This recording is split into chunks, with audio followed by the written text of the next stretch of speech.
साहब के पैतृक घर को लेकर हम आपको बताना चाहेंगे, इस वक्त तमाम सवाल है लोगों के जहन में। बीमार है दिलीप साहब और उन्हें इतना भी नहीं बताया गया कि उनके दोनों भाई अब नहीं रहे।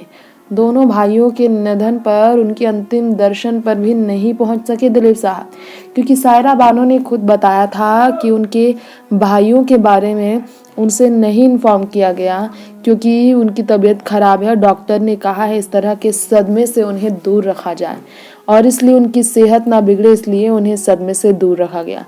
दिलीप साहब इतने बीमार है कि उन्हें ये तक नहीं पता कि उनके भाई अब उनके साथ नहीं रहे, उनके दोनों भाई अब नहीं रहे। ऐसे में परिवार किस स्थिति से गुजर रहा है दिलीप साहब की हालत में आप समझ सकते हैं। इसके बीच में आपको बता दें, पाकिस्तान के पेशावर में मौजूद दिलीप साहब के पैतृक घरों को संरक्षित करने का फैसला किया गया है। खबर आई है कि दिलीप साहब, जो कि पेशावर की ही इन हवेली में जन्म लेने के बाद वहीं से आए और भारत देश में नाम रोशन किया, खस्ता हाल है अब इसका।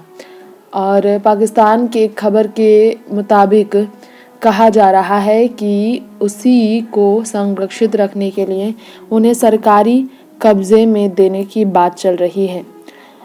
अधिसूचना में ये भी कहा गया है कि दिलीप साहब के फिलहाल बंद पड़े घर को संरक्षित कर उन्हें संग्रहालय बनाया जाए और इसके लिए अन्य प्रमुख बॉलीवुड अभिनेता जो हैं उनके भी कई चीज़ें हैं जिसे संरक्षित करने की बात चल रही है।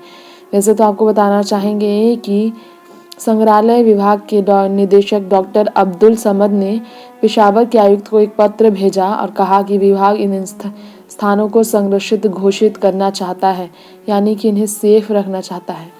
और काफ़ी समय से ये घर बंद है जहाँ पर कभी दिलीप साहब रहा करते थे, जहाँ पर इनका ज़िंदगी गुजरा करता था। ऐसे में सांस्कृतिक पर्यटन को बढ़ावा देने के लिए दिलीप साहब के घर को संरक्षित करने के लिए सरकार की मदद की ज़रूरत हो सकती है, तो इस पर कार्रवाई शुरू करने की बात चल रही है।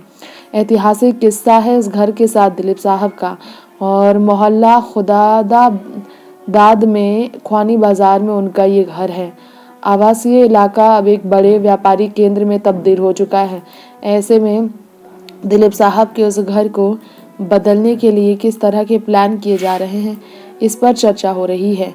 दिलीप के नाम जो है मोहम्मद यूसुफ खान है। असल में 11 दिसंबर साल 1922 में उसी घर में जन्म लेने वाले दिलीप साहब अब तो मुंबई में रह रहे हैं, लेकिन साल 1930 में अपने परिवार के साथ मुंबई आने वाले दिलीप साहब आज़ादी से पहले जब इंडिया आ गए थे, साल 1988 में दिलीप साहब दोबारा गए थे अपने घर और इस वक्त वहाँ पर वो दरवाजे को छूकर उन्होंने पुरानी यादों को साझा कर दर्द छलकाया था। नेक्स्ट 9 न्यूज़ रूम से तृप्ति की रिपोर्ट।